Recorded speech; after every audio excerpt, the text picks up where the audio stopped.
continuando a nossa aula de aspectos estruturais da ação dos fármacos.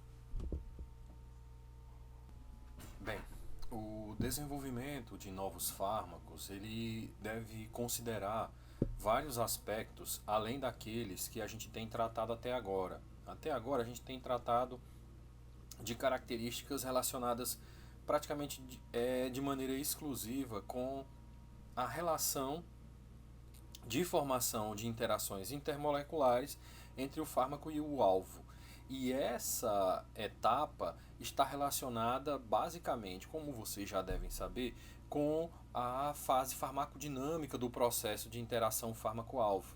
Tá? Mas aí quando se desenvolve um novo medicamento, o desenvolvimento desse novo medicamento, ele demanda naturalmente o pensamento a que se pensar em todas as fases do processo de utilização desse medicamento, não somente na fase farmacodinâmica. Então, o uso do medicamento, ele exige que se pense, do fármaco, se pense em colocá-lo em um medicamento.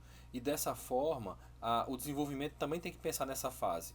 A chamada fase farmacêutica, ela envolve os processos relacionados à saída do fármaco da sua forma farmacêutica. Tá? Que idealmente o desenvolvimento de novos fármacos deve pensar em formas farmacêuticas de uso oral.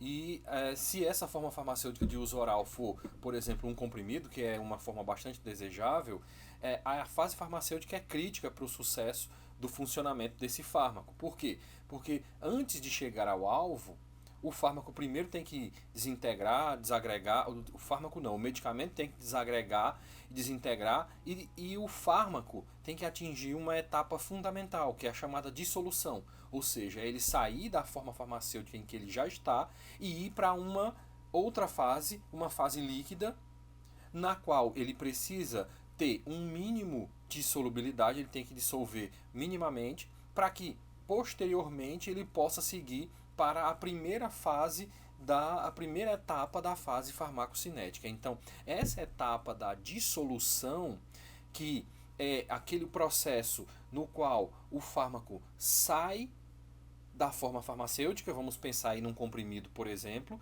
o fármaco sai da forma farmacêutica comprimido e vai para o ambiente que o cerca. Normalmente o comprimido é tomado com água, isso significa que ou um veículo aquoso, o ideal é a água. Por quê? Porque depois disso o fármaco vai desagregar no comprimido, vai transferir, esse fármaco vai ser transferido para essa fase aquosa. Então essa característica da dissolução é a primeira etapa do processo de farmacocinético que virá depois. Né? Essa primeira fase do processo farmacocinético depende criticamente da dissolução.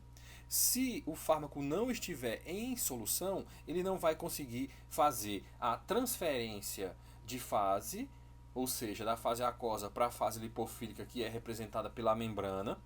Então, sem estar nessa fase aquosa, ele não vai conseguir cumprir a primeira etapa do processo farmacocinético, que é a absorção, que na maioria esmagadora dos fármacos se dá por difusão passiva. Então, para que o fármaco atravesse as membranas, tá, ele tem que ter um mínimo de lipofilicidade. Tá? Essa lipofilicidade ela é medida como sendo a capacidade que o fármaco tem de atravessar passivamente as membranas. E ele é medido por esse procedimento, tá? Que é o coeficiente de partição, normalmente realizado em um experimento chamado de Shake Flask, que utiliza dois solventes de propriedades físico-químicas diferentes, immiscíveis, um solvente orgânico de baixa polaridade e uma solução aquosa. E o fármaco precisa, nesse processo, é avaliado para a sua capacidade de transitar entre as duas fases. E a lipofilicidade ela é medida pela a diferença de concentração do fármaco na fase orgânica em relação à fase aquosa. Essa diferença de concentração é denominada de coeficiente de partição e ele é utilizado como uma forma de avaliar a lipofilicidade da molécula. O logaritmo desse coeficiente de partição gera uma propriedade físico-química muito importante para a avaliação das propriedades moleculares de candidatos a novos fármacos, que é o chamado log-P. O log-P é um parâmetro relevante nessa avaliação das propriedades moleculares durante os processos de desenvolvimento.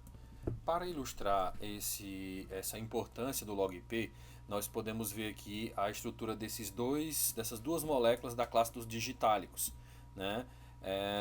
A digoxina e a digitoxina. Na digitoxina, o grupo R é substituído por um hidrogênio. E na digoxina, o grupo R é substituído por uma hidroxila.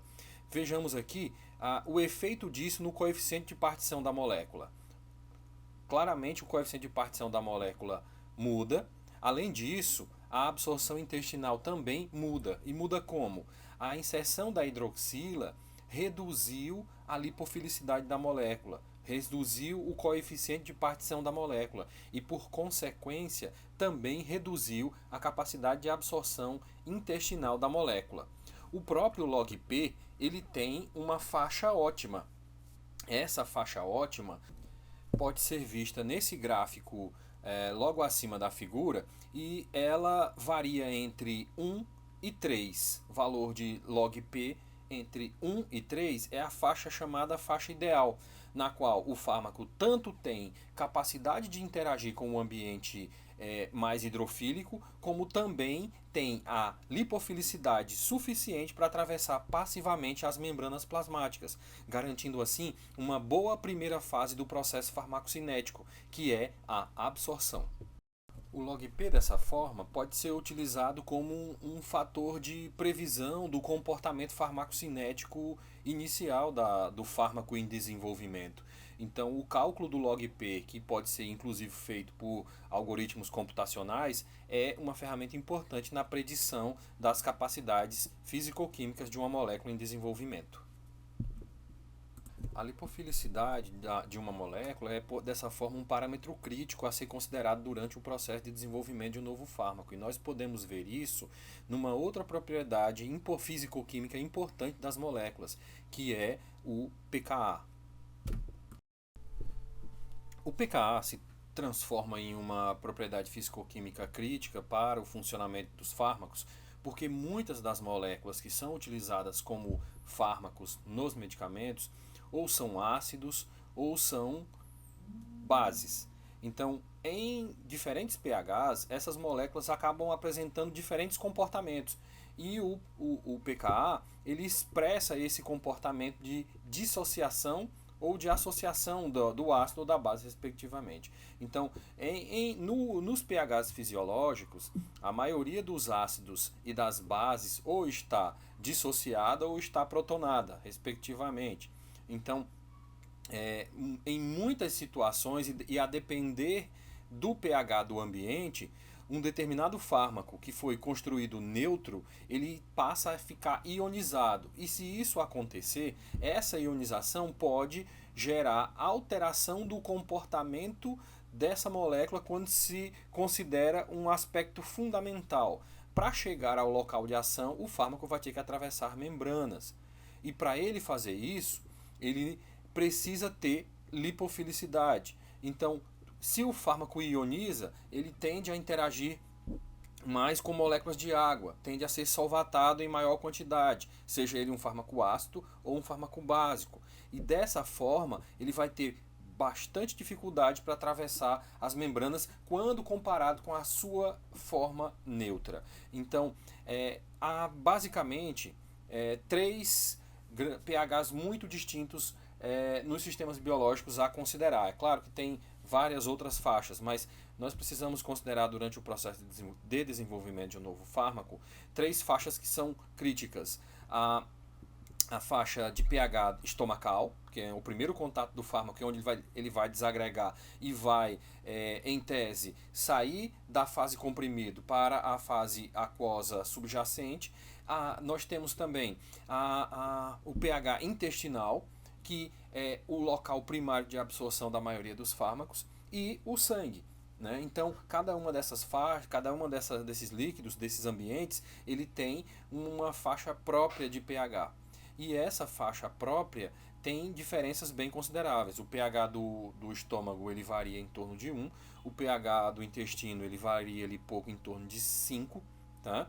E o pH sanguíneo esse varia menos ainda, em torno de 7,4, 7,2, por aí, né? Então, essas faixas de pH, elas são críticas para o fármaco. Por quê? Porque elas, para a ação do fármaco, porque elas são distintas. Então, um fármaco ácido, ele que seja um pouco mais ácido, ele tende a ionizar quando chega ao sangue e não ioniza quando está no estômago. Um fármaco mais alcalino, ele tende, mais básico, ele tende a ionizar no ambiente do intestino. Então, isso tudo há que ser considerado porque afeta a capacidade que o fármaco tem de atravessar as membranas. E dessa forma, esse planejamento, ele é crítico, o planejamento desse comportamento, da capacidade de dissociação do ácido e da capacidade de protonação da base, quando o fármaco é engenhado, é desenhado, é construído, é crítico para o seu sucesso futuro enquanto molécula. Dessa forma, um fármaco que apresente propriedades ácidas num ambiente em que ele ionize, ele vai ter dificuldade de atravessar a membrana, mas se ele não ionizar nesse ambiente, ele vai ionizar perdendo o hidrogênio, ele não vai ter problemas em atravessar passivamente a membrana, dadas as outras características que ele tem que ter. Já se o fármaco tiver propriedades básicas, a ionização tem o mesmo efeito, tá, dos fármacos ácidos. Então, se ele ionizar no ambiente do intestino, que é o principal local de absorção, ele vai ter dificuldade de atravessar. Só que os fármacos ácidos, tá, eles têm uma tendência maior a apresentar essa característica do que os fármacos básicos no intestino, a depender principalmente do grau de acidez. O pKa influencia dessa forma a capacidade que a molécula tem de transitar entre ambientes e também, dessa maneira, acaba afetando o log-P da molécula. Então, a molécula acaba tendo características de log-P distintos em diferentes pHs. Então, a medida do coeficiente de partição nesses diferentes pHs permite avaliar o comportamento dessa molécula nesses ambientes. E isso gera uma outra variável chamada de log-D, que é o coeficiente de distribuição, tá? O logaritmo do coeficiente de distribuição. Essa medida permite avaliar o comportamento do fármaco em diferentes situações de pH, pH 1, pH 5, pH 7, e como ele vai transitar nos diferentes ambientes biológicos. O log-D, então, ele se equivale ao log-P em muitas situações. E nessa tabela que vocês visualizam agora, está um resumo do comportamento dos fármacos em diferentes faixas de log-D. Então, as moléculas que apresentam log-D em pH 7,4 menor do que 1 apresentam boa hidrossolubilidade e baixa taxa de absorção. A taxa ideal para o log-P também é a para o log-D, que é essa que fica entre 1, o log-D entre 1 e 3, né, a faixa ótima. Fármacos com log-D entre 3 e 5 são moléculas que apresentam alta permeabilidade, mas a redução da absorção se dá pela baixa capacidade que essas moléculas têm de interagir com o ambiente aquoso. Lembrando lá daquela primeira fase do processo de desagregação da fase sólida do comprimido, por exemplo, e nesses casos essas moléculas com esse log-P têm uma baixa transferência do comprimido para a fase aquosa e dessa forma tem uma baixa difusão passiva. E as moléculas com log-P acima de 5, eles têm uma baixa absorção e biodisponibilidade oral devido à baixíssima hidrossolubilidade e tendem a formar agregados como micelas, que acaba dificultando essa absorção oral desses fármacos. Isso acaba conduzindo à próxima tabela que nós vamos visualizar. que é a tabela de classificação biofarmacêutica dos fármacos quanto à sua capacidade de chegar ao sistema sanguíneo. Então, a biodisponibilidade. Então, esses fármacos eles são classificados em 4 categorias com base nas propriedades que eles apresentam em função da sua capacidade de atravessar passivamente as membranas, mas não só, da sua capacidade também de transitar entre o ambiente da forma farmacêutica sólida e o ambiente aquoso ao seu redor durante a tomada dessa forma farmacêutica sólida. Então, essas 4 categorias, elas levam em conta essas duas propriedades. A capacidade que a molécula tem de atravessar passivamente a membrana, que é uma propriedade que é derivada basicamente de suas características estruturais, tá?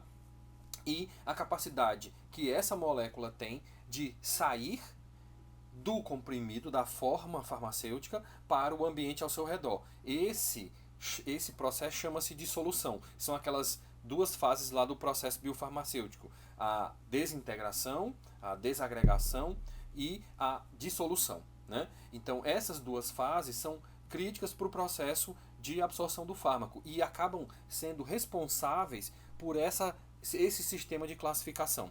Fármacos com alta lipofilicidade tendem a ter uma absorção mais baixa em algumas situações, uma biodisponibilidade mais baixa, não a absorção necessariamente, uma biodisponibilidade mais baixa em função de suas propriedades lipofílicas muito elevadas, e fármacos muito hidrofílicos também. Então, esse sistema ele leva em conta essas duas propriedades. Essas duas propriedades são uma função direta das propriedades físico-químicas da molécula, que por sua vez são uma função das suas características estruturais. Tá? Moléculas ricas em fragmentos hidrofóbicos acabam sendo mais lipofílicas e moléculas mais ricas em grupamentos mais polares são moléculas mais hidrofílicas. Tá? Então a gente vai encerrando por aqui, mas cabe antes uma observação interessante. É exatamente por causa dessa característica de o fármaco ter que se transferir da sua forma farmacêutica para uma fase aquosa subjacente que normalmente o fármaco tem que ser tomado com água. O ideal é que seja tomado com água exatamente por quê? Porque o uso de soluções como sucos e outras soluções líquidas podem dificultar o processo de transferência do fármaco para a fase aquosa, uma vez que o fármaco vai ter que concorrer com essas outras substâncias que já estão nessa fase aquosa pelas moléculas de água e dificulta ainda mais a dissolução do fármaco, especialmente os que têm mais baixa hidrossolubilidade, e dessa maneira prejudica a biodisponibilidade posterior após o processo de difusão passiva. Tá bom? Então a gente encerra por aqui e a gente se encontra na próxima vez, na próxima aula. Um grande abraço a todos e até a próxima. Tchau. Fazendo justiça ao material que foi utilizado para compor esse vídeo, as figuras e quadros foram retirados, obtidos através do livro de Química Medicinal do professor Eliezer e do professor Carlos Mansur. Essas imagens elas estão disponíveis lá no site da editora, então estão à disposição para uso, então elas estão aí referenciadas. Então eu agradeço bastante, é o livro base de referência para toda a apresentação. E para algumas representações moleculares foram utilizados os softwares Argus Lab, ChemScache e Discovery Studio Visualizer, todos em suas versões freeware.